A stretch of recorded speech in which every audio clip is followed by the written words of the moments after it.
తండ్రివి తండ్రివి తల ఎత్తు వాడవు నీవే, నా తల ఎత్తు వాడవు నీవే.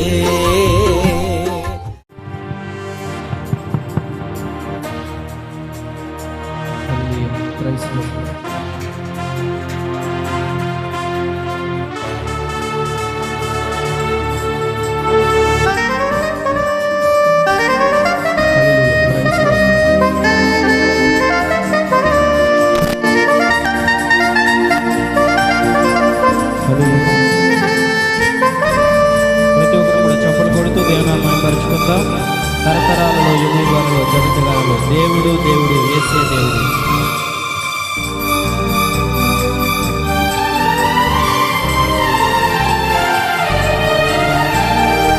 తరతరాలలో యుగ యుగాలలో జగ జగాలలో దేవుడు దేవుడు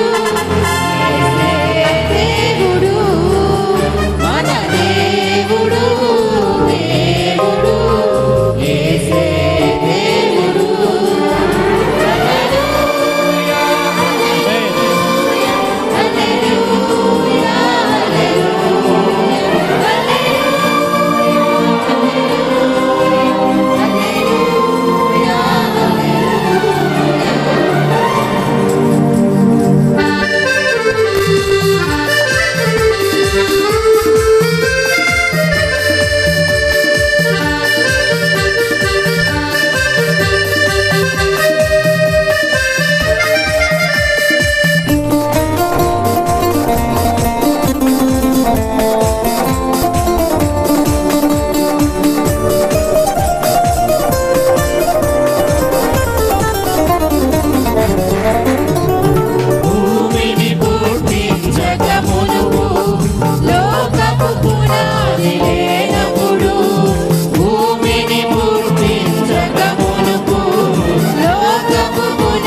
పలికిన స్తుతి గీతము. యేసయ్య నీ ప్రేమ నా సొంతము, నాలోన పలికిన స్తుతి గీతము. యేసయ్య నీవేగ తొలి కిరణము, నాలోన వెలిగిన రవి కిరణము. ఏనాడు ఆరని నా దీపము, నా జీవితానికి ఆధారము. ఇమ్మానుయేలుగా నీ స్నేహము, నాలోన నిత్యము ఒక సంబరం. యేసయ్య నీ ప్రేమ నా సొంతము, నాలోన పలికిన స్తుతి గీతము. యేసయ్య నీవేగ తొలి కిరణము, నాలోన వెలిగిన రవి కిరణము.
భారమంతా నువ్వు మోసినావు, నన్నెంతగానో హెచ్చించినావు.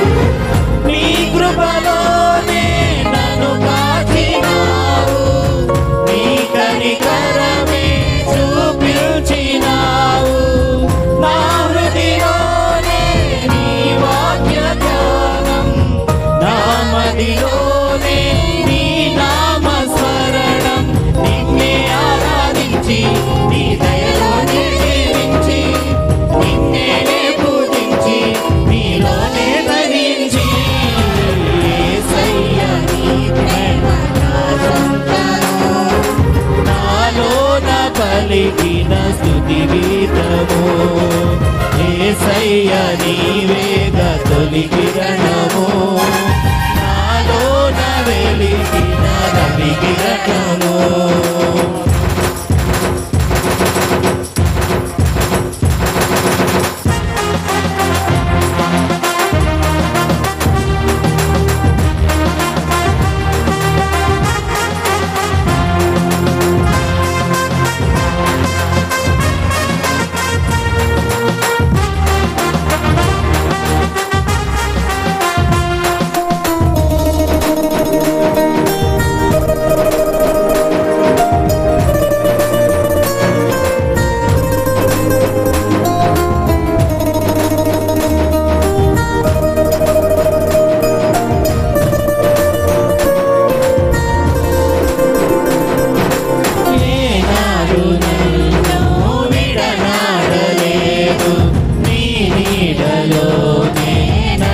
నడిపించినావు.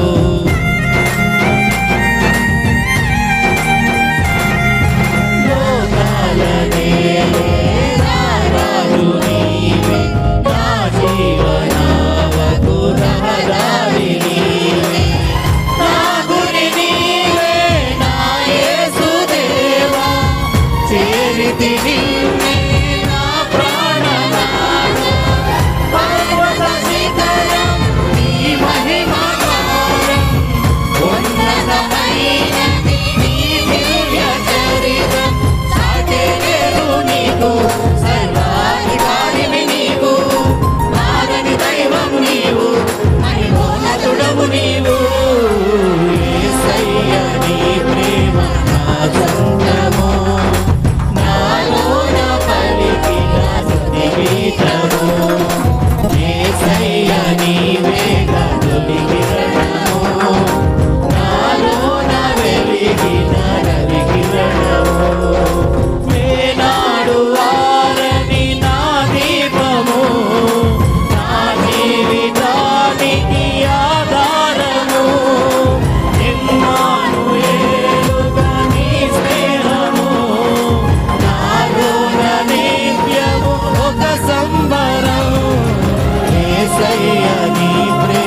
పలికిన స్తుతి గీతము యేసయ్య నీవేగా తొలి కిరణము నాలోన వెలిగిన తొలి కిరణము.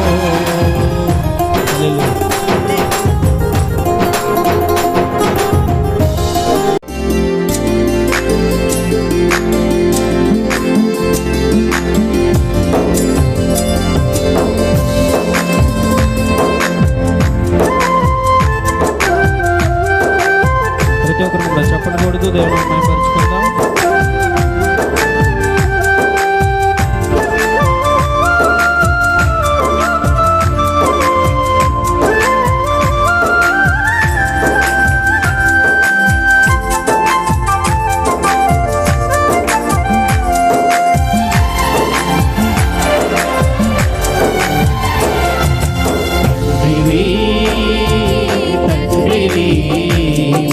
తల ఎత్తు వాడవు నీవే తండ్రివి తండ్రివి నా తల ఎత్తు వాడవు నీవే కేడెము నీవే మహిమయు నీవే తల ఎత్తు వాడవు నీవే పాడదాం కేడెము నీవే మహిమయు నీవే తల ఎత్తు వాడవు నీవే నా తల ఎత్తు వాడవు నీవే తల ఎత్తు వాడవు నీవే తండ్రివి తండ్రివి తల ఎత్తు వాడవు నీవే తండ్రివి తండ్రివి నా తల ఎత్తు వాడవు నీవే.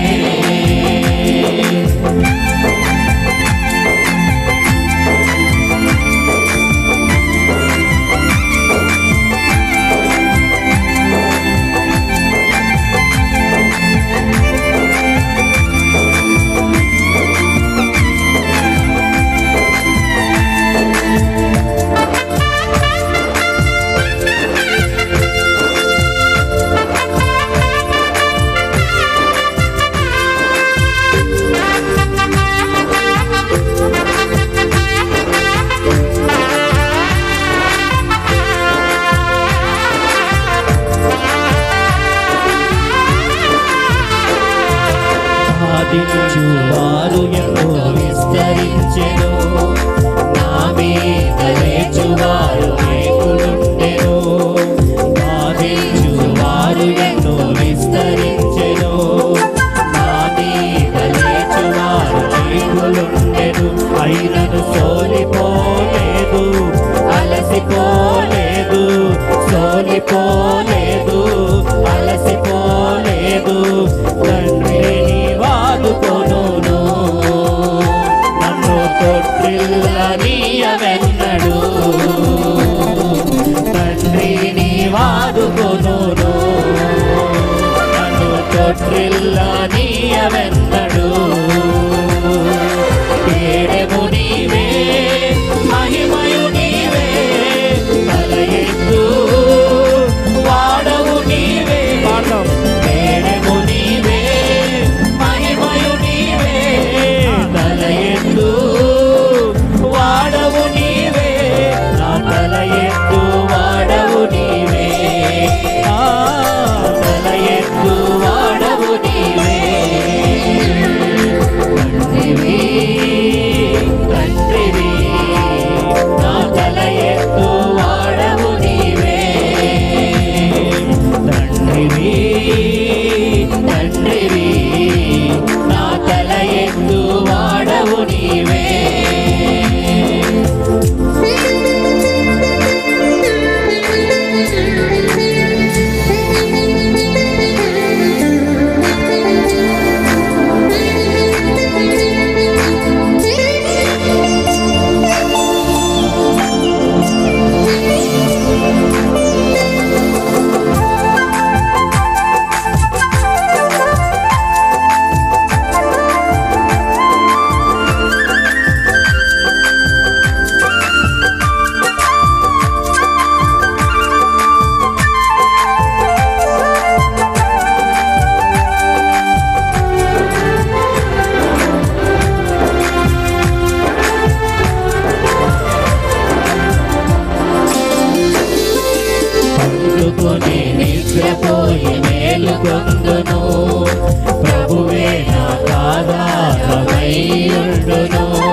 భయపోయి మేలు పొందును.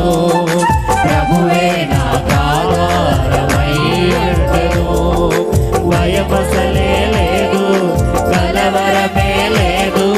భయమసలే లేదు, కలవరమే లేదు. జయమిచ్చు ప్రభు ఉన్నాడు. ఓటమి నాకుండదెన్నడు. జయమిచ్చు ప్రభు ఉన్నాడు.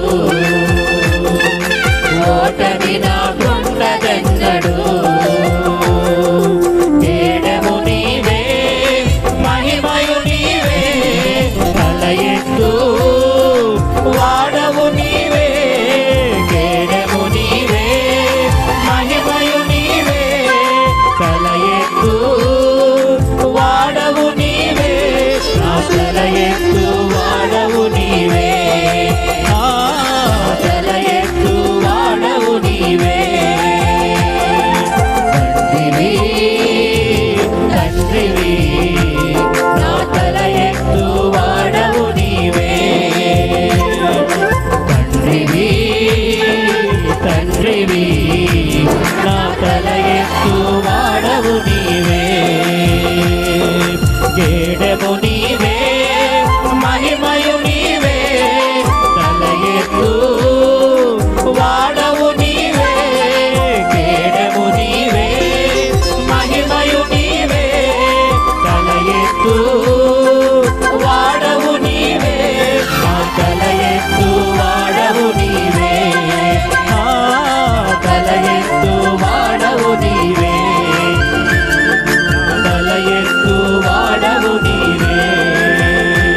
నా తల ఎత్తు వాడవు నీవే.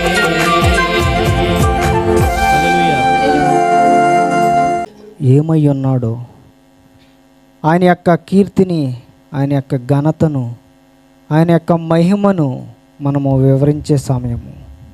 ప్రతి ఒక్కరము ఆరాధనలో పాల్గొందాం. ఎందుకంటే కేవలం ఆయన ప్రేమ చేత, ఆయన కృప చేత మనము సజీవంగా ఉన్నాము. ఆయన కృపను బట్టే మనము రక్షింపబడి ఉన్నాము. మన యొక్క స్వనీతి చేత కాదు, మన యొక్క సంపద చేత కాదు, మనకు ఉన్నటువంటి అధికారము చేత కాదు, కానీ కేవలము దేవుని యొక్క కృప వల్ల మాత్రమే మనము సజీవంగా ఉన్నాము. కనుక సజీవులే కదా నిన్ను స్తుతిస్తారు. ఒకవేళ మనము గనక మంటిగా మారితే గనక మన్నును ప్రభు దేవుని స్తుతించదు. మనము సజీవులమై ఉండగానే దేవుణ్ణి స్తుతించాలి. కనుక ప్రతి ఒక్కరము ఆరాధన చేద్దాం. ప్రతి ఒక్కరము నోరు తెరిచి హల్లెలూయా స్తోత్రాలను చెల్లించుతూ ప్రతి ఒక్కరము దేవునికి స్తుతులు అర్పించుదాం. ఆయన అదే కోరుకుంటున్నాడు. నీవు నేను ఆయన్ని స్తుతించాలని ఆయన కోరుకుంటున్నాడు. కనుక ప్రతి ఒక్కరము ఏ ఒక్కరూ మౌనముగా ఉండొద్దు. సహోదరుడా, సహోదరి, దేవుని సన్నిధిలో మనము దేవుని ఆరాధన చేయబద్ధులమై ఉన్నాము. మేము ఈ రీతిగా ఉన్నామంటే నీ యొక్క కృపే ప్రభు అని ప్రతి ఒక్కరము ఆరాధన చేద్దాం. మన యొక్క దేవుడు సమీపించరాని తేజస్సులో వసించుచు అమరత్వము కలిగిన దేవుడు. మన యొక్క దేవుడు సింహాసనము పైన ఆసీనుడై ఉన్నవాడు. సింహాసనమందు ఆసీనుడై ఉన్న దేవుడు దృష్టికి సూర్య కాంత పద్మ రాగములను పోలినవాడు. మకరము వలె ప్రకాశించు ఇంద్రధనుస్సు సింహాసనము నుండి ఆవరించి ఉండెను. సింహాసనము చుట్టూ 24 సింహాసనములుండెను. ఈ సింహాసనములందు 24 పెద్దలు తెల్లని వస్త్రము ధరించుకుని తమ తలల మీద సువర్ణ కిరీటం పెట్టుకున్న వారై కూర్చుండెను. ఆ సింహాసనములో నుండి మెరుపులను, ధ్వనులను, ఉరుములను బయలుదేరుచున్నవి. మరియు సింహాసనము ఎదుట 7 దీపములు ప్రజ్వలించుచున్నవి. ఆ దేవుని 7 ఆత్మలు అవి. మరియు ఆ సింహాసనము ఎదుట స్ఫటికము వలె పోలిన గాజు వంటి సముద్రం ఉన్నట్టున్నది. ఆ సింహాసనమునకు మధ్యను, సింహాసనమునకు ముందును వెనుక కన్నులతో నిండి ఉండిన 4 జీవులుండెను. మొదటి జీవి సింహము వంటిది, రెండవ జీవి దూడ వంటిది, మూడవ జీవి మనుషుని పోలిన ముఖము వంటి ముఖము గలది, నాలుగవ జీవి ఎగురుచున్న పక్షి వంటిది. ఈ 4 జీవుల్లో ప్రతి జీవికి 6 రెక్కలుండెను. అవి చుట్టూను రెక్కల లోపటను కన్నులతో నిండియుండెను. అవి భూత వర్తమాన భవిష్యత్ కాలములో ఉండు సర్వాధికారియకు దేవుడు ప్రభువు పరిశుద్ధుడు పరిశుద్ధుడు పరిశుద్ధుడని మానక రాత్రింబగళ్ళు చెప్పుచుండెను. ఆ సింహాసనమునందు ఆసీనుడయ్యుండి యుగయుగములు జీవించుచున్న వానికి మహిమయు ఘనతయు కృతజ్ఞతాస్థుతులు కలుగును గాకని ఆ జీవులు కీర్తించుచుండగా ఆ 24 పెద్దలు సింహాసనమందు ఆసీనుడయ్యుండు వాని ఎదుట సాగిలపడి యుగయుగములు జీవించుచున్న వానికి నమస్కారము చేయుచు, ప్రభువా మా దేవా, నీవే సమస్తమును సృష్టించితివి, నీ చిత్తమును బట్టి అవి ఉండెను, దానిని బట్టియే సృజింపబడెను గనుక నీవే మహిమకు ఘనతకు ప్రభావములు పొందనర్హుడు అని చెప్పుచు తమ కిరీటములను ఆ సింహాసనము ఎదుట వేసిరి.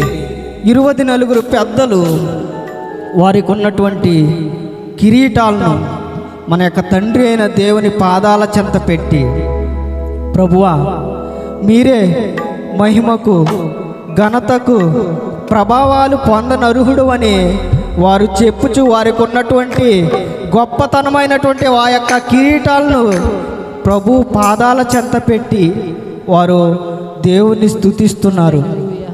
ఈ యొక్క భూమి మీద ఉన్నటువంటి మనము, ఈ యొక్క భూమి మీద నిన్ను నన్ను సృష్టించినటువంటి దేవుడు, ఆయన్ని స్తుతించవా? ఆయన్ను ఘనపరచవా?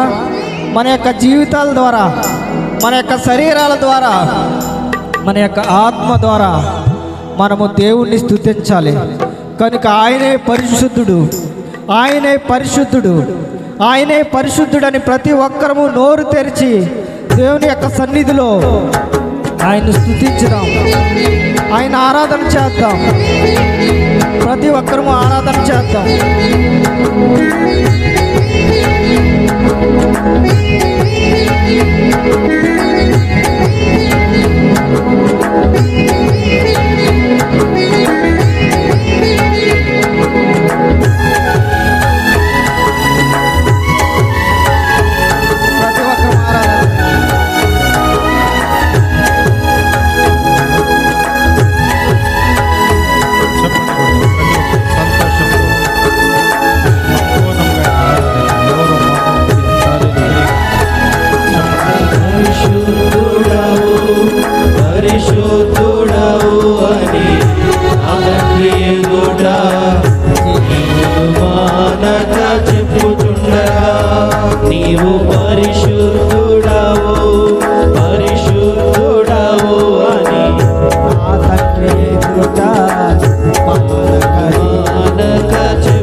పరిశుద్ధుడు పరిశుద్ధుడు పరిశుద్ధుడు నా దేవుడు పరిశుద్ధుడు పరిశుద్ధుడు పరిశుద్ధుడు నా దేవుడు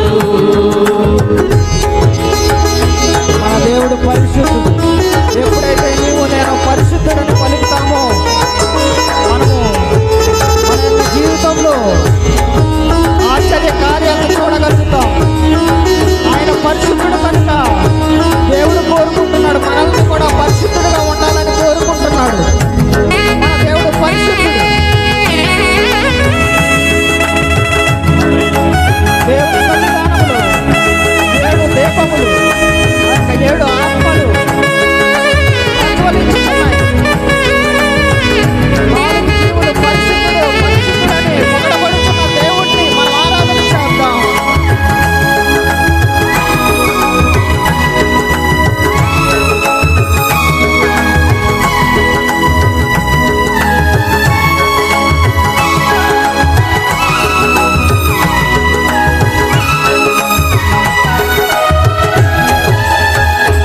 ఏడు దీపములై ఏడు ఆత్మలై పరిశుద్ధాత్ముడు ప్రజ్వలిల్లుచుండగా ఏడు దీపములై ఏడు ఆత్మలై పరిశుద్ధాత్ముడు ప్రజ్వలిల్లుచుండగా నా హృదయమెంతో ఆనందముతో స్తుతిగానము చేయుచున్నది.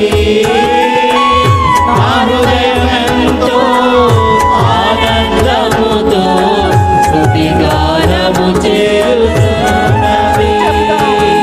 పరిశుద్ధుడు పరిశుద్ధుడు పరిశుద్ధుడు నా దేవుడు పరిశుద్ధుడు పరిశుద్ధుడు పరిశుద్ధుడు నా దేవుడు పరిశుద్ధుడు పరిశుద్ధుడు పరిశుద్ధుడు నా దేవుడు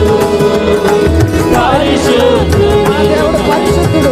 పరిశుద్ధుడు పరిశుద్ధుడు. పరిశుద్ధుడు నా దేవుడు పరిశుద్ధుడు పరిశుద్ధుడు పరిశుద్ధుడు నా దేవుడు పరిశుద్ధుడు పరిశుద్ధుడు పరిశుద్ధుడు నా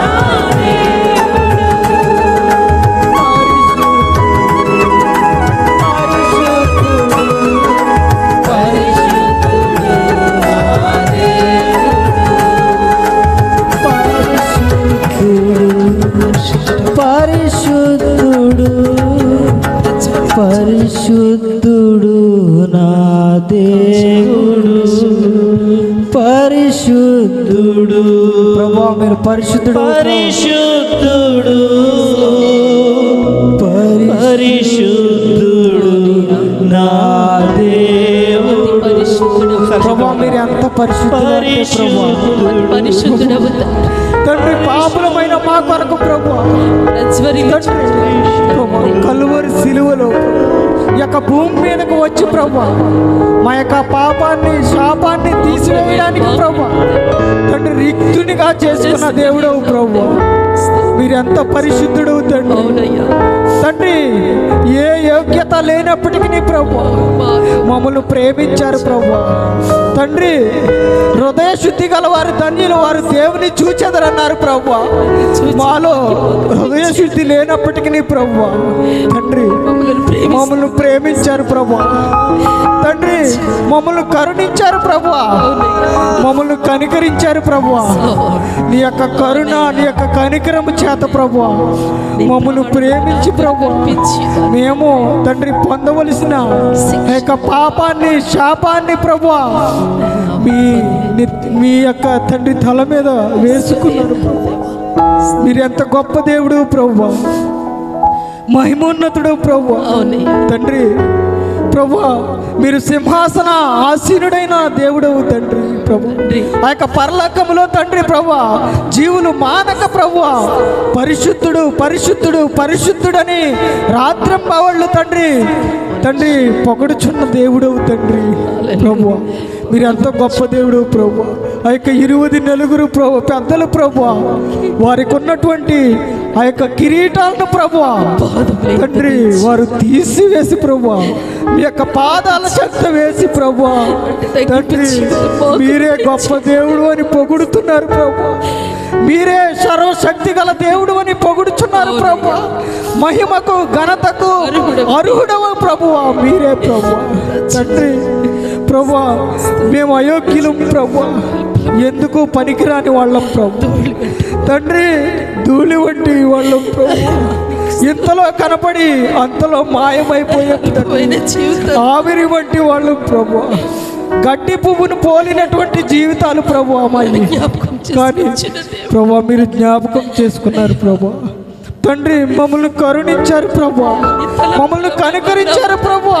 తండ్రి మేము పొందవలసిన శిక్షను ప్రభు మీరు తీసివేశారు ప్రభు. తండ్రి మా యొక్క పాపముల నుండి తండ్రి మమ్మల్ని విమోచించారు ప్రభు. విలువ పెట్టి మమ్మల్ని కొన్నారు ప్రభు. మీ యొక్క రక్తం ఇచ్చి ప్రభు మమ్మల్ని కొన్న దేవుడు ప్రభు. మీకేమిచ్చినా మా యొక్క రుణం తీర్చగలం ప్రభు. మీకు ఏమిచ్చినా మా యొక్క రుణం తీర్చలేం ప్రభు.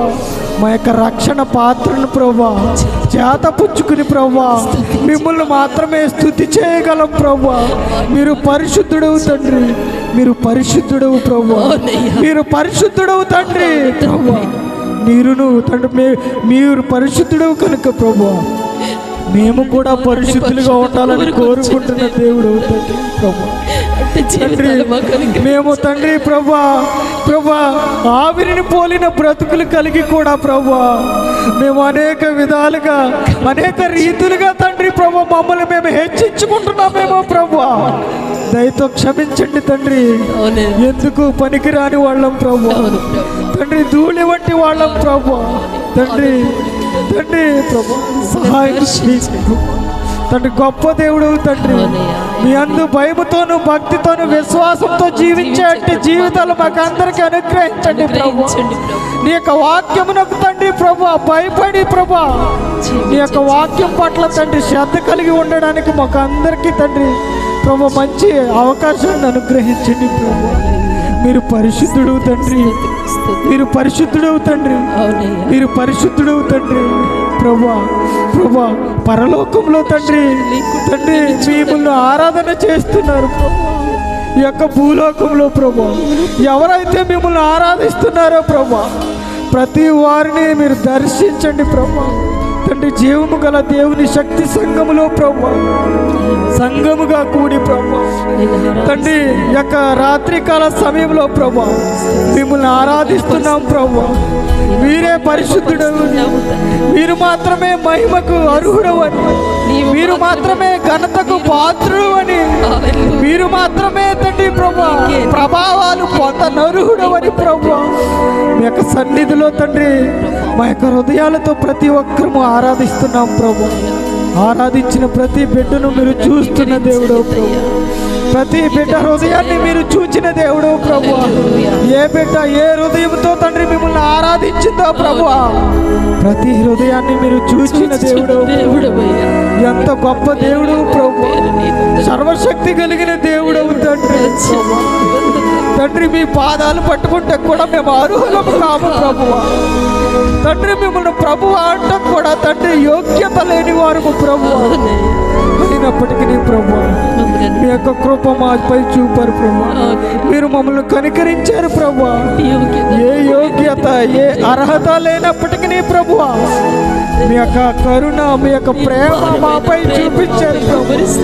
ఎవరు ప్రేమిస్తారయ్యా అంత గొప్పగా తండ్రి ప్రభు మా కొరకు ప్రాణము పెట్టిన దేవుడవు ప్రభు. మిమ్మల్ని స్తుతించకుండా మేము ఉండలేము ప్రభు, మిమ్మల్ని కొనియాడకుండా మేము జీవించలేము ప్రభు. మిమ్మల్ని ఎల్లప్పుడూ తండ్రి మిమ్మల్ని స్తుతించే భాగ్యం మాకు అందరికీ అనుగ్రహించండి ప్రభు. తండ్రి మా స్తుతులపై మీరు ఉండండి అయ్యా. గొప్ప దేవుడు ప్రభు, మీరు మాత్రమే తండ్రి యోగ్యులు ప్రభు. మీరు మాత్రమే తండ్రి యోగ్యుడవు తండ్రి. తండ్రి సహాయం చేయండి ప్రభు. మా జీవము గల దేవుని శక్తి సంఘాన్ని మీ చేతుల్లో పెడుతున్నాం. బిడ్డలందరినీ మీ చేతుల్లో పెడుతున్నాం తండ్రి ప్రభు. తండ్రి ప్రతి హృదయాన్ని ప్రభు మీరు తండ్రి తట్టండి ప్రభు, తాకండి ప్రభు. ప్రతి వారి తండ్రి మీ యొక్క పరిశుద్ధాత్మ సంచారము తండ్రి ఈ యొక్క స్థలం చుట్టూ చేయమని ప్రభు మీ యొక్క సన్నిధిలో ప్రార్థిస్తున్నాం ప్రభు. కృప చూపించండి తండ్రి ప్రభా. మీరు గొప్ప దేవుడు తండ్రి. మేమందరము తండ్రి ప్రభా తండ్రి ఇప్పుడు ప్రభా వాక్యానికి సిద్ధపరచుచుండగా ప్రభా తండ్రి మీ యొక్క వాక్యం ద్వారా తండ్రి మా అందరితో మాట్లాడండి ప్రభా. మీ యొక్క వాక్యము ప్రభా మమ్మల్ని బ్రతికిస్తుంది ప్రభా. మీ యొక్క వాక్యము తండ్రి మాకు తండ్రి ప్రభా త్రోవ చూపుతుంది ప్రభా. మీ యొక్క వాక్యము ప్రభా మాకు వెలుగుగా ఉంటుంది ప్రభా. తండ్రి మీ యొక్క వాక్యం ద్వారా తండ్రి ప్రతి ఒక్కరితో మాట్లాడండి ప్రభా. మా జీవితాలు కట్టుకోవడానికి ఏ యొక్క వాక్యం అయితే తండ్రి ప్రభా అవసరమో ప్రభా మీ యొక్క కుమారుని తండ్రి మరుగుపరిచి ప్రభా మీ యొక్క సిలువ చాటున మా అందరితో మాట్లాడమని మీ యొక్క సన్నిధిలో ప్రార్థిస్తున్నాం ప్రభా. కనికరించండి ప్రభా. మా యొక్క జీవము గల దేవుని శక్తి సంఘాన్ని దృష్టించండి ప్రభా. సహాయం చేయండి ప్రభా. మీ యొక్క సహాయం కొరకు ప్రార్థిస్తున్నాం ప్రభా. మీ యొక్క పాదాలు పట్టుకుంటున్నాం, మీకు నమస్కారం చేస్తున్నాం తండ్రి. మీరే గొప్ప దేవుడు అని మీ యొక్క సన్నిధిలో ఒప్పుకుంటున్నాం ప్రభు. తండ్రి సర్వ సృష్టిని తండ్రి సృజించిన దేవుడు అని ఒప్పుకుంటున్నాం ప్రభు. తండ్రి ప్రభుత్వములైనను అధికారములైనను సమస్తమును ప్రభు మిమ్మల్ని బట్టే ప్రభు కలిగి ఉన్నాయి. మీరు లేకుండా ఏదియో కలగలేదు ప్రభు.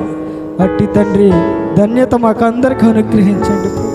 తండ్రి మేము చేసినటువంటి యొక్క ఆరాధనను ప్రభు మీ యొక్క తండ్రి ప్రభా మీ యొక్క రాజ్యంలో ప్రభా ఇంపైన సువాసనగా తండ్రి అంగీకరించమని మీకే తండ్రి మహిమ ఘనత ప్రభావాలు మీరే పొందనర్హుడు అని తండ్రి మీ యొక్క సన్నిధిలో ఒప్పుకుంటూ ప్రభా యొక్క చిన్ని ఆరాధన మా ప్రభువును మా రక్షకుడైన యేసుక్రీస్తు అతి పరిశుద్ధ నామంలో సమర్పించి వేడుకుంటున్నాము మా ప్రియ పరలోకపు తండ్రి.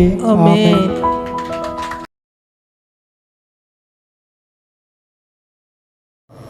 ఇంతవరకు మరి స్తుతి ఆరాధన నడిపించిన బ్రదర్ రవి గారిని బట్టి ప్రభునామానికి వందనాలు చెల్లిస్తున్నాం. పరిశుద్ధ గ్రంథం నుంచి కొన్ని మాటలు ధ్యానం చేసే ప్రయత్నం చేద్దాం.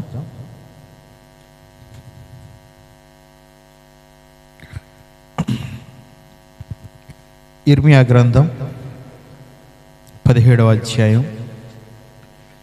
ఇర్మియా గ్రంథం 17వ అధ్యాయం 5, 6, 7 వచనాలు చదువుకుందాం. ఇర్మియా గ్రంథం 17వ అధ్యాయం. యెహోవా ఎలాగ సెలవిచ్చుచున్నాడు, నరులను ఆశ్రయించి శరీరులను తనకు ఆధారంగా చేసుకొనుచు తన హృదయంను యెహోవా మీద నుండి తొలగించుకునేవాడు శాపగ్రస్తుడు. వాడు ఎడారిలోని అరుహా వృక్షం వలె ఉండును. మేలు వచ్చినప్పుడు అది వానికి కనబడదు. ఆడు అడవిలో కాలిన నేల యందును నిర్జనమైన చవిటి భూమి యందును నివసించును. యెహోవాను నమ్ముకునేవాడు ధన్యుడు. యెహోవానికి ఆశ్రయముగా ఉండును. వాడు జలముల యొద్ద నాటబడిన చెట్టు వలె ఉండును. అది కాలువల వారను దాని వేళ్ళు తన్నును, వెట్టకలిగినను. చాలండి. క్రీస్తునందు ప్రియ పరిశుద్ధ దేవుని బిడ్డలారా, దేవుని బిడ్డలైన మనకి సుపరిచితమైన వాక్యాల్లో ఇది కూడా ఒకటి. ఇర్మియా గ్రంథం 17వ అధ్యాయము 5, 6, 7 వచనాలు. ఈ వచనాల సారాంశాన్ని మనం ఆలోచన చేస్తుంటే దేవుడు ఇర్మియా ప్రవక్త ద్వారా రెండు రకాల చెట్లను గురించి మనతో మాట్లాడుతున్నాడు. 2 రకాల చెట్లు. ఈరోజు మన అంశం విశ్వాసపు చెట్లు అనే అంశాన్ని గురించి ధ్యానం చేద్దాం. విశ్వాసపు చెట్లు ఒకసారి అందరూ చెప్తారా? విశ్వాసం. ఈ సమయాన నేటి పాఠంలో మనం చూస్తున్నప్పుడు ఒక చెట్టు నరులను ఆశ్రయించి శరీరాలను తనకు ఆధారముగా చేసుకొంచు తన హృదయమును యెహోవా మీద నుండి తొలగించుకునేవాడు శాపగ్రస్తుడు, వాడు ఎడారిలోని అరుహా వృక్షం వంటి వాడు. రెండవ చెట్టు, యెహోవాను నమ్ముకునేవాడు ధన్యుడు, యెహోవానికి ఆశ్రయంగా ఉండువాడు జలముల యొద్ద నాటబడిన చెట్టు వలె ఉన్నాడు. అతడు ఆకు వాడక ఫలమిచ్చు చెట్టు వలె ఉంటాడు, దాని వేళ్ళు కాలువలు వారలకు తన్నుతాయని జ్ఞాపకం చేస్తాడు. ఇక్కడ మనం చూస్తుంటే ఈ రెండు చెట్లు కూడా భిన్నమైన లక్షణాలు కలిగిన చెట్లుగా ఉన్నాయి. రెండు కూడా ఒకదానికొకటి వ్యతిరేకమైన లక్షణాలు కలిగి ఉన్నట్లుగా ఖచ్చితంగా మనకి కనబడుతున్నాయి. ఒక చెట్టు తన బలాన్ని, తన గొప్పతనాన్ని, తన ఆధిక్యతను నమ్ముకున్న చెట్టుగా మొదటి చెట్టు ఉంటే, రెండవ చెట్టు దేవుని నమ్ముకుని దేవుని పైన ఆధారపడి దేవుని కృపతో ఫలించిన చెట్టుగా రెండవ చెట్టు కనబడుతుంది. అయితే పరిశుద్ధ గ్రంథంలో చెట్టు అనేది మనల్నే సూచిస్తుంది, మానవుణ్ణే సూచిస్తుంది. దానియేలు మహాభక్తుడు అంటూ ఉంటాడు, రాజా ఆ చెట్టు నిన్ను సూచించుచున్నది అంటూ ఉంటాడు. రాజుకి ఒక కల వస్తే ఆ కల ఎవ్వరు చెప్పలేకపోతే ఆ దానియేలుని పిలువనంపారు. అయ్యా, మీ నాన్నగారి సమయంలో కూడా, మీ తండ్రి గారి సమయంలో కూడా ఇలాగే కలలు వస్తే అప్పుడు కూడా దానియేలు చెప్పాడని అప్పుడు కూడా ఎవరు చెప్పలేకపోతే ఇప్పుడు మళ్ళా దానియేలు అవసరం వస్తే దానియేలు వచ్చి కల విన్న తర్వాత, రాజా ఆ గొప్ప చెట్టు మిమ్మల్ని సూచించున్నది అని జ్ఞాపకం చేస్తున్నాడు. ఇంకొక వచనాన్ని కూడా చూద్దాం. యెషయా గ్రంథం 61వ అధ్యాయం, యెషయా గ్రంథం 61వ అధ్యాయం 3వ వచనంలో కింద నుంచి పైకి మూడు లైన్లు లెక్క పెట్టి అక్కడి నుంచి చదవండి. యెషయా గ్రంథం 61వ అధ్యాయం 3వ వచనంలో లాస్ట్ నుంచి పైకి 3. నీతి అను మస్తకి వృక్షములనియు యెహోవా నాటిన చెట్లనియు వారికి పేరు పెట్టబడును అని జ్ఞాపం చేస్తున్నాడు. 61 యెషయా గ్రంథం 3వ వచనంలో యెహోవా తన్ను మహిమపరుచుకున్నట్లు నీతి అను మస్తకి వృక్షములనియు యెహోవా నాటిన చెట్లనియు వారికి పేరు పెట్టబడును. కాబట్టి ఎవరు వీరు? విశ్వాసులు, దేవుని బిడ్డలు. దేవుని మీద ఆధారపడిన బిడ్డలకు దేవుడు నీతి అనే మస్తకి వృక్షాలు అని పేరు పెట్టబడుతుంది అని యెషయా ప్రవక్త ద్వారా కూడా మాట్లాడుతున్నారు. సరే, ఈ సమయాన్ని మనం ఆలోచన చేస్తుంటే ఇర్మియా ప్రవక్త ద్వారా 2 రకాల చెట్లను గురించి మనకి జ్ఞాపకం చేస్తున్నాడు. అయితే ఈ 2 రకాల చెట్లకి మనం పేరు పెట్టుకోవచ్చు. ఒకటి అవిశ్వాసపు చెట్టు, 2 విశ్వాసపు చెట్టుగా కనబడుతుంది. మొదటిది ఆ ఎడారిలో ఉన్న అరుహా వృక్షం అనేది అవిశ్వాసపు చెట్టుగా ఉన్నది. ఎందుకంటే మేలు వచ్చినప్పుడు వాడికి కనపడదంట. వాడు యెహోవా మీద నుండి హృదయాన్ని తొలగించుకున్నవాడు శాపగ్రస్తుడిగా ఉన్నాడు. శరీరాలను ఆధారం చేసుకుని విర్రవీగేవాడు. కాబట్టి అది అవిశ్వాసపు చెట్టుగా ఉన్నది. ఈ అవిశ్వాసపు చెట్టు దేన్ని సూచిస్తుందంటే ఈ 2 చెట్లు కూడా 2 రాజులను సూచిస్తున్నాయి. పరిశుద్ధ గ్రంథంలో 2 రాజులు ఉన్నారు, వాళ్ళిద్దరికీ ఇవి సూచనగా ఉన్నాయి. ఈ మొట్టమొదటి చెట్టు అవిశ్వాసపు చెట్టు ఏ రాజును సూచిస్తుందంటే అష్షూరు రాజైన సన్హెరీబు అనబడిన ఒక రాజు ఉన్నాడు, ఆ రాజుని సూచిస్తుంది. అష్షూరు రాజైన సన్హెరీబు అనే మాటలకు అర్థం ఏమిటంటే, అతని పేరుకి అర్థం ఏమిటంటే పాడు చేయబడిన మొండ్ల పొద అనే అర్థం ఉంది. పాడు చేయబడిన మొండ్ల పొద. అతని జీవితం కూడా ఆ తర్వాత అలాగే తయారైంది. వాక్యంలో చూద్దాం. అయితే ఈ సమయాన ఈ సన్హెరీబు అనబడిన అష్షూరు రాజు తన సైన్యముతో, తన పటిష్టమైన వ్యూహ బలంతో, తన సేనాధిపతులతోటి ఒక్కొక్క రాజ్యాన్ని జయించుకుంటూ వస్తున్నాడు. ఒక్కొక్క రాజ్యాన్ని దండెత్తి జయించుకుంటూ వస్తున్నాడు. ఏ దేశం యొక్క బలమైన ఆ దేశం యొక్క ఆర్థిక వ్యవస్థతోటి చూస్తూ ఉంటారు. రెండోది సైనిక బలంతో ఆ దేశం యొక్క స్థిరత్వాన్ని చూస్తూ ఉంటారు అన్నమాట. ఒకటి ఫైనాన్షియల్గా స్టేటస్ సరిగా ఉండాలి. రెండోది శత్రువులు లేకపోతే చాలా ఎవరు కూడా ఆ దేశాన్ని వశపరుచుకోకుండా, ఆ దేశాన్ని హస్తగతం చేసుకోకుండా స్ట్రాంగ్గా ఉండే సైన్యము కూడా దేశానికి అవసరంగా ఉంటూ ఉంటుంది. అష్షూరు రాజు అయిన సన్హెరీబు సైన్యము చాలా పటిష్టంగా ఉంది, చాలా బలంగా ఉంది. కాబట్టి అతడు అనేకమైన రాజ్యాల్ని అతడు దండెత్తి యుద్ధం ప్రకటించి వాళ్ళని జయించుకుంటూ వస్తున్నాడు. అలా జయించుకుంటూ వస్తూ యోధా రాజు అయిన హిజ్కియా మీద కూడా యుద్ధం ప్రకటించాడు. చూడండి, లేకపోతే ఏమంటాం, కొంతమందికి ఎంత ఉన్నా సరిపోదు. అతడు రాజ్యాలు జయించుకుంటూ వస్తున్నాడు కదా, ఓకే నా రాజ్యం ఇంత పెద్దదైపోయింది, ఇప్పుడు చాలా రాజ్యాలు కలిసాయి, దీంతో సరిపెట్టుకుందాం అని ఉండదు. ఇంకా నా రాజ్యాన్ని పెంచుకోవాలి, ఇంకా నేను గొప్పవాడిని అవ్వాలి, ఇంకా అనేకమైన రాజ్యాలు నాలో కలుపుకోవాలి, ఇంకా నాకు పేరు రావాలని ఒకలాంటి మానవుల్లో ఉండే ఆ దురాశ అది సాధారణంగా అందరికీ ఉండేదే. లేకపోతే ఒక సెనహెరీబుని గురించే కాదు, ఒకవేళ దురాశగా మారితే కనుక ఏదైనా ప్రమాదమే. కాబట్టి ఏదేమైనప్పటికీ కూడా ఈ రాజు యోధా రాజు అయిన హిజ్కియా మీద కూడా యుద్ధం ప్రకటించాడు. ఇదిగో నేను యుద్ధము మరి నా యొక్క సైన్యంతో నీ యొక్క రాజ్యం మీద దండెత్తబోతున్నాను, నీ రాజ్యాన్ని నేను హస్తగతం చేసుకోబోతున్నాను, నువ్వు సిద్ధపడని హిజ్కియా మీదకి వార్త లేకపోతే తాకీదులు పంపించాడు, వర్తమానం పంపించాడు. సరే, ఇప్పుడు హిజ్కియా ఎట్లాంటి రాజుగా ఉన్నాడు? హిజ్కియా యోధా రాజ్యానికి రాజుగా ఉన్నాడు. హిజ్కియా దేవుని మీద ఆధారపడిన వ్యక్తిగా కనబడుతున్నాడు. ఈ రాజు దేవుని మీద ఆధారపడిన వాడుగా ఉన్నాడు. ఎలా ఆధారపడుతున్నాడు చూడండి. 2వ దినవృత్తాంతాల గ్రంథం 32వ అధ్యాయము 6 నుండి 8 వచనాలు చూద్దాం. దినవృత్తాంతాల 2వ గ్రంథం 32వ అధ్యాయము 6 నుంచి 8 వచనాలు ఈ రాజు ఏమని పలుకుతున్నాడో చదువుదాం. 32, 6 నుంచి 8 వచనాలు చూడండి. అక్కడ జనుల మీదంట సైన్యాధిపతులను నియమించి పట్టణపు గుమ్మములకు పోవు రాజవీధుల్లోనికి వారిని తన యొద్దకు రప్పించి వారిని ఎలాగ హెచ్చరిక చేసెను. తన యొక్క సైన్యాధిపతులు, తన యొక్క సేనలు, తన యొక్క వాళ్ళందరినీ కూడా సోల్జర్స్ని ఏమంటున్నాడంటే మోటివేట్ చేస్తున్నాడు. మీరు దిగులు పడకుడి, ధైర్యముడుకుడి, అష్షూరు రాజుకైనను అతనితో కూడా ఉన్న సైన్యం అంతటికైనను మీరు భయపడవద్దు, విస్మయం అందవద్దు. అతనికి కలిగి ఉన్న సహాయం కంటే ఎక్కువ సహాయం మనకు కలదు. మాంస సంబంధమైన బాహువే అతనికి అండ మనకు సహాయం చేయుటకును మన యుద్ధములు జరిగించుటకును మన దేవుడైన యెహోవా మనకు తోడుగా ఉన్నాడని చెప్పగా జనులంట యోధా రాజైన హిజ్కియా చెప్పిన మాటలు యందు నమ్మికయుంచిరి. క్రీస్తునందు ప్రియమైన బిడ్డలారా, అష్షూరు రాజైన సన్హెరీబు అతని సైన్యంతో చాలా స్ట్రాంగ్గా ఉన్నాడు, చాలా బలంగా ఉన్నాడు, పైగా జయించుకుంటూ వస్తున్నాడు. ఏమంటూ ఉంటామంటే ఒకలాంటి వేవ్ కొనసాగుతున్నప్పుడు ఆ వేవ్కి అవతల వాడు భయపడుతూ ఉంటాడు, ఎందుకంటే సక్సెస్ వేవ్లో ఉన్నాడు అతడు. అట్లాంటిది ఈ సమయాన అష్షూరు రాజు యొక్క యోధా రాజుని హిజ్కియా అంటున్నాడు, ప్రజలందరూ లేకపోతే ఆ సైనికులందరినీ కూడా, సైన్యాధిపతులను లేకపోతే ఆ ముఖ్యమైన ఎవరైతే ఉన్నారో నాయకులు, వాళ్ళందరినీ కూడా సమావేశపరిచి మీరు దిగులు పడాల్సిన పని లేదు, మీరు అధైర్యపడవద్దు.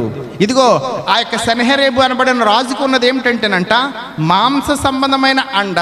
అనగా మాంస సంబంధం అంటే లెక్కకి అంటే శరీర సంబంధమైన సోల్జర్ అతని చేతిలో ఉన్నారు, శరీర సంబంధమైన సైనిక బలం అతను కలిగి ఉన్నాడు. మన బలం ఎవరంట? మన బలం అయితే మన దేవుడైన యెహోవాయే. మన పక్షంగా యుద్ధం చేసేవాడు మన దేవుడే. కాబట్టి మనం ఆయన ఎందుకు గురి నిలుపుదాం.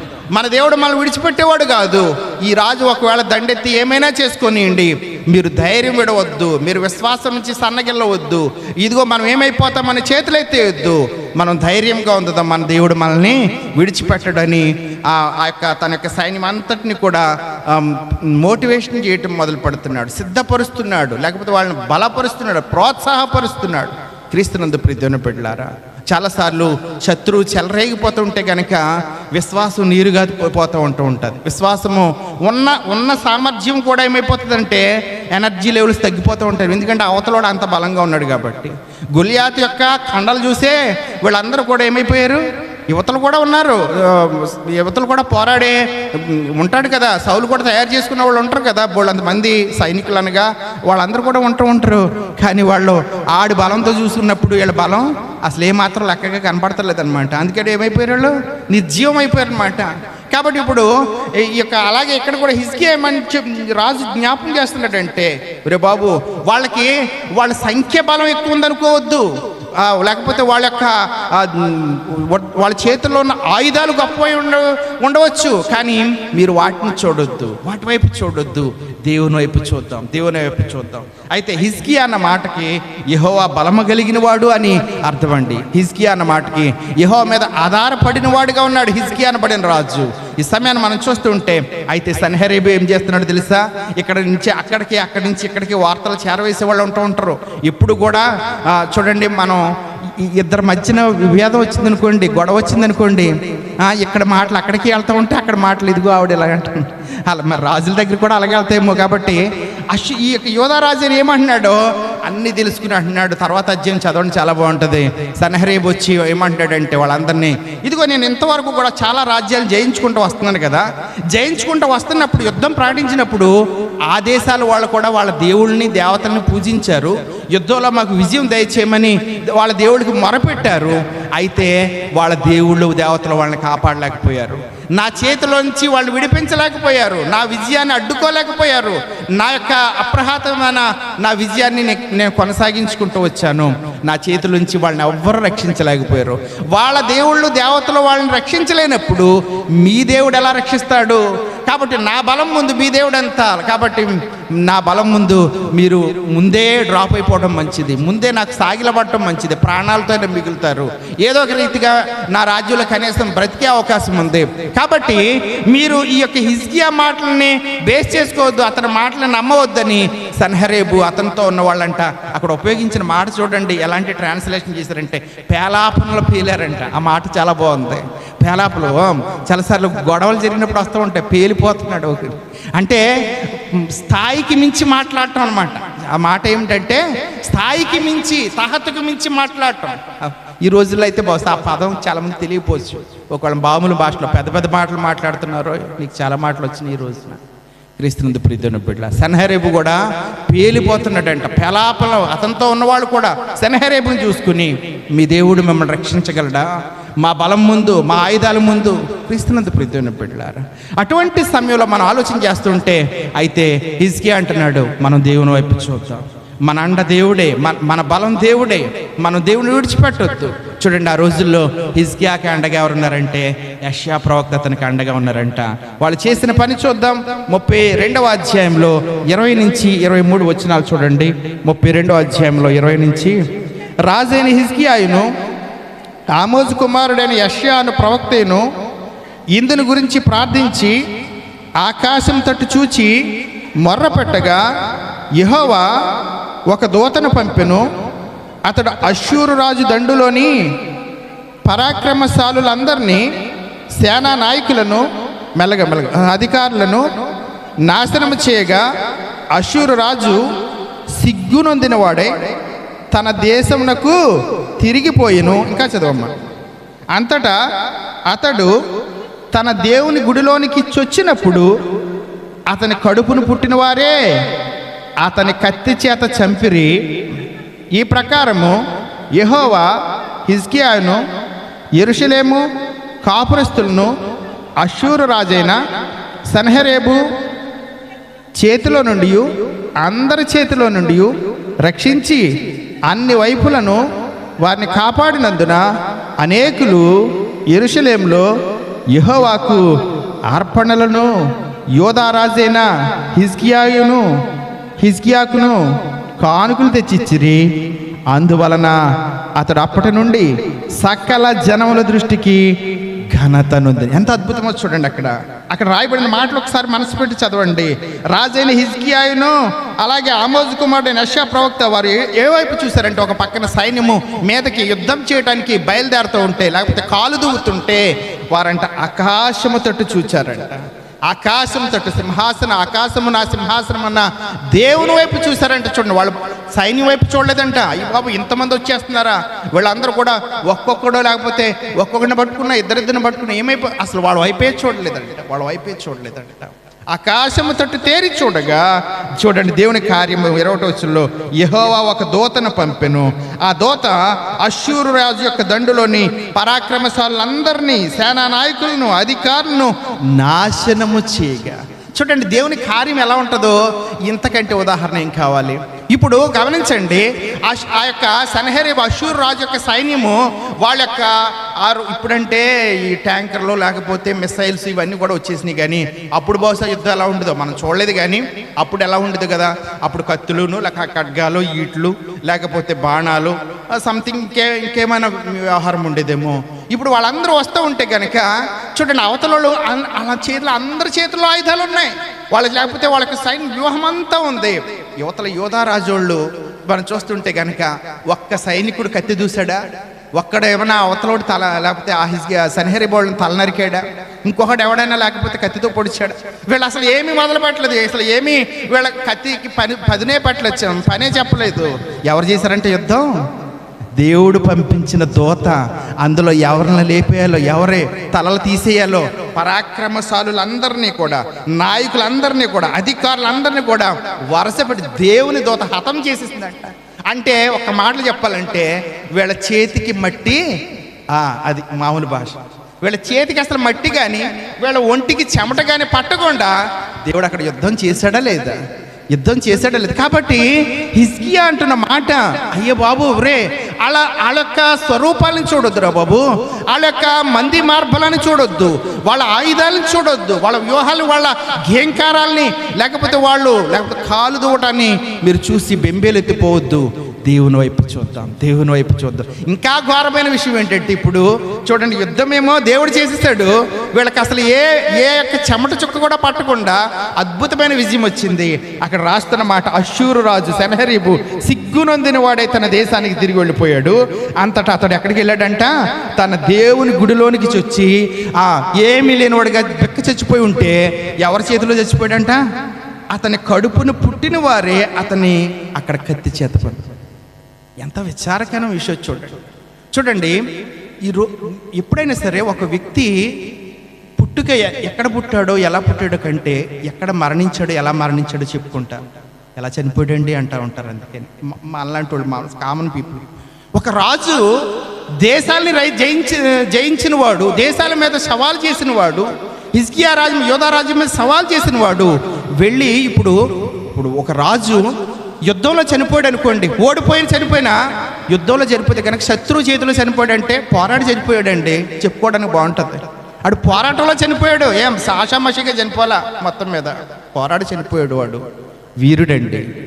లేదు ఒకవేళ ఇంకొక వీర మరణం అంటూ ఉంటారు, లేకపోతే యుద్ధంలో పొందిన వారి మామూలు వాళ్ళని అయితే మామూలు మరణం అంటారు. కానీ ఇప్పుడు సైనికులు మనోళ్ళు బిఎస్ఎఫ్లో నాళ్ళు ఒకవేళ అన్ఫార్చునేట్గా చనిపోతే కనుక అప్పుడు ఉపయోగించే పదం వార్తల్లో వీరమరణం.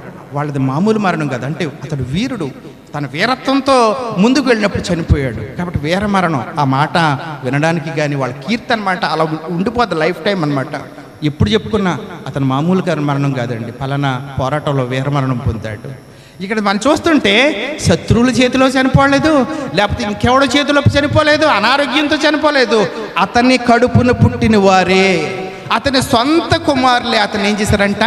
ఇది ఎంత ఘోరం చెప్పుకోవడానికి ఎంత ఘోరం అంటే చూడండి, సన్హెరీబు ఏమంటే పాడైన ముండ్ల పొద వంటి వాడనే పేరుకి అర్థం ఉంది. అతను అనుకున్నాడు, నేను రాజ్యాలు పెంచుకున్నాను, నా బలాన్ని పెంచుకున్నాను, నా ఘనతను పెంచుకున్నాను అన్నాడు. కానీ దేవుడు అతని చరిత్ర ఎలా ముగించాడంటే, అతన్ని కడుపున అతని నడుములోంచి పుట్టిన తన బిడ్డల చేతిలో మరణించేంతటి, ఒక మాటలో చెప్పాలంటే ఒక కుక్క చావు అంటాం కదా, అలాంటి ఘోరమైన చావు అతను చనిపోయాడు. ఎంత ఘోరమో కదా దేవుని బిడ్డలారా. అందుకే ఇప్పుడు చదువుకోండి ఇర్మియా 17 ఆ రాయబడిన మాట, యెహోవా నరులను ఆశ్రయించి శరీరులను తనకు ఆధారముగా చేసుకుని యెహోవా మీద నుండి మనసు తిప్పుకుని వాడు శాపగ్రస్తుడు. ఏమంట అక్కడ ఇప్పుడు మనసులో పెట్టుకుని చదవండి, నరులను ఆశ్రయించి శరీరం తనకు ఆధారంగా చేసుకొంచు తన హృదయమును యెహోవా మీద నుండి తొలగించుకుని వాడు శాపగ్రస్తుడు.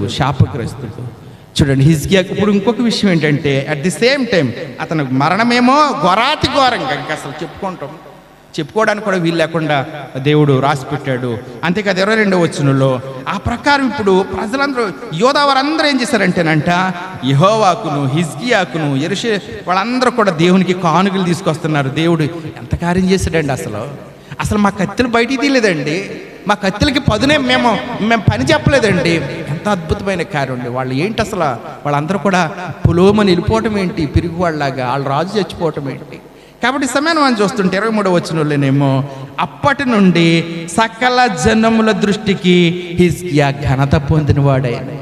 అంతకుముందు ఘనత ఉందో లేకపోతే అఫ్కోర్స్ అంతకుముందు రాజుగా ఒక పేరు ఉంటుంది, కానీ ఇప్పుడు ఈ విజయం ద్వారా, ఈ విశ్వాసం ద్వారా, ఇప్పుడు దేవుని మీద డిపెండ్ అవడం ద్వారా ఇప్పుడు ఏమొచ్చిందంటే హిజ్కియాకి ఘనత. క్రీస్తునందు ప్రియమైన బిడ్డ, ఇక్కడే ఒక చిన్న విషయం జ్ఞాపకం చేసుకుందాం. గతంలో కూడా మనకి ఇశ్రాయేలీయులు ఐగుప్తు నుండి ఆ కనానికి వచ్చేటప్పుడు మొట్టమొదటి అడ్డంకి ఎర్ర సముద్రం వచ్చినప్పుడు చూడండి, ముందేమో ఎర్ర సముద్రం, ఇశ్రాయేల్ నిజంగా మనం ఇప్పుడు అది స్టోరీ లాగా ఉంటుంది, మనం వినేసి ఉన్నాం కాబట్టి. కానీ అక్కడ సిచ్యుయేషన్లో ఉంటే కనుక ముందు ఎర్ర సముద్రం, వెనకాలేమో ఫరో సైన్యము. అప్పుడు దేవుడు అక్కడ ఒక మాట రాయిస్తూ ఉంటాడు నిర్గమకాండంలో, నేను ఫరో సేనల వలన మహిమ తెచ్చుకుందును అనే మాట ఉపయోగించాడు. ఫరో సేనల వలన, ఫరో ఎవడు? శత్రువు కదా. ఫరో శత్రువు ఇశ్రాయేలుకి. శత్రువు సేనల వలన మహిమ తెచ్చుకుంటారని చెప్తున్నాడు. ఎందుకంటే శత్రువు అక్కడ మనం ఉపయోగించవలసి, అంటే గుర్తు చేసుకున్న అర్థము, ఫరో ఎంత బలవంతుడు, అసలు పంపించలేదు కదా. ప్రతిసారి మోషే ఆహారం వెళ్ళటం, ప్రభు అయ్యా పంపించయ్యా రాజా, మేము వెళ్ళాలి, పూజించుకోవాలి, మేము ఆరాధన చేయాలి, మా ఆరాధన వేరు, మీ ప్రతిసారి ఏదో ఒక సాకు వెళ్తే అవడం లేదు లేదు లేదు మీరు అట్లా వెళ్ళొద్దు. మొత్తం మీద అట్లాంటి బలమైన రాజు దేవుడు అంటున్నాడు, ఫరో సేనల వలన మహిమ తెచ్చుకుంటాను. కాబట్టి ఇప్పుడు ఆ ఎర్ర సముద్రాన్ని దేవుడు 2 పాయలుగా చేశాడు. ఇశ్రాయేలు ఆరిన మీద నడుస్తున్నారు, నడుస్తూ ఆఖరి వాడు అక్కడ దాటగానే ఇక్కడ వీళ్ళేమో దిగిపోయారు. ఇంకేముంది, ఎలాగో పాయలైంది, మనం కూడా వాళ్ళని పట్టుకుందాం అని దేవుడు ఏం చేశాడంట, సముద్రాన్ని కప్పేశాడు. వీళ్ళందరూ కూడా ఇప్పుడు కొట్టుకుపోయారు. వీళ్ళ రథాలు కొట్టుకుపోయినాయి, వీళ్ళ గుర్రాలు కొట్టుకుపోయినాయి, సైనికులు కొట్టుకుపోయారు. క్రీస్తునందు ప్రీతం, దేవునికి మహిమ వచ్చింది, దేవునికి మహిమ. ఇప్పుడు పాట పాడుతున్నారు మిరియాము, వీళ్ళందరూ కూడా ఏమంట, యెహోవా నా బలం అని ఇప్పుడు పాడుకుంటున్నారు. ఈ సమయాన్ని కూడా మనం ఆలోచన చేస్తుంటే మన జీవితంలో కూడా, ఇప్పుడు హిజ్కియా జీవితంలో కావచ్చు, ఆనాడు ఇశ్రాయేల్ జీవితం కావచ్చు, మన జీవితంలో ఆఫ్కోర్స్ ఒకవేళ మన మీదకి అంత సన్హెరీబు లాగానో ఫరో లాగానో యుద్ధం చేసేంత పెద్ద రాజు లేకపోతే కత్తేసుకుని రాకపోవచ్చు. కానీ ఇక్కడ మన జీవితంలో మనకు వచ్చేది ఏంటంటే, మనకు కొన్ని సమస్యలు వస్తూ ఉంటాయి, మనకు కొన్ని ప్రాబ్లమ్స్ వస్తూ ఉంటాయి. అది ఆర్థిక సమస్య, కుటుంబ సమస్య, భార్య భర్తల మధ్య సమస్య, బహుశా ఎక్కడ ఉన్న వాళ్ళకైతే వీసా సమస్య, ఇంకా మనకి సమస్యలు ఏముంటాయి, బహుశా ఇక్కడ వీసా సంథింగ్ ఏదన్నా తామీన్ అయిపోతే కనుక క్వశ్చన్ మార్క్ ఎలా ఉంటుందంటే జీవన్మరణ సమస్య అనమాట, మామూలు విషయం కాదు.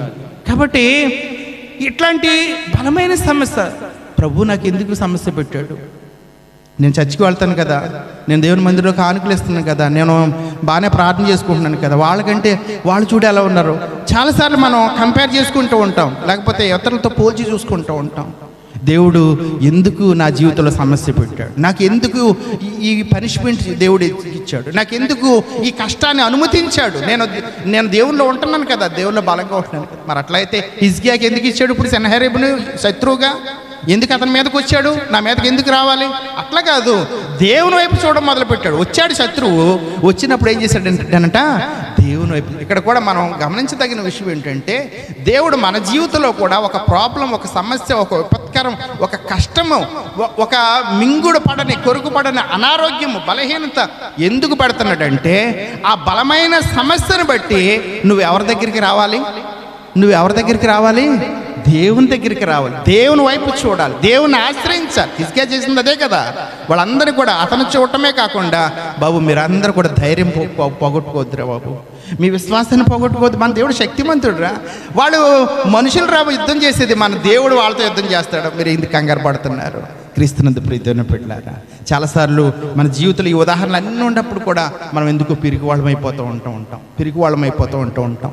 కాబట్టి మన జీవితంలో కూడా ఒక శ్రమని, ఒక ప్రాబ్లంని ఎందుకు దేవుడు అనుమతిస్తున్నాడంటే, నువ్వు ఈ శ్రమను బట్టి ఆయన వైపు చూడాలి. హిజ్కియా లాగా ఆయన ఆధారం చేసుకోవాలి. ఈ సమయాన్ని మనం ఆలోచన చేస్తుంటే, ఇప్పుడు హిజ్కియాకి ఆ ప్రాబ్లంను ఎదుర్కొన్న తర్వాత అంట ఘనత వచ్చింది, మంచి పేరు వచ్చింది. ప్రజలందరూ కూడా అబ్బా మన రాజుగారు ఎంత భయభక్తులు కలిగినాడండి, ఎంత సునాయాసంగా తప్పించాడండి, అసలు ఎంత గొప్ప విజయాన్ని మనకి అనుగ్రహించాడండి, ఇలాంటి రాజు కావాలండి. క్రీస్తునందు ప్రీతం ఘనత.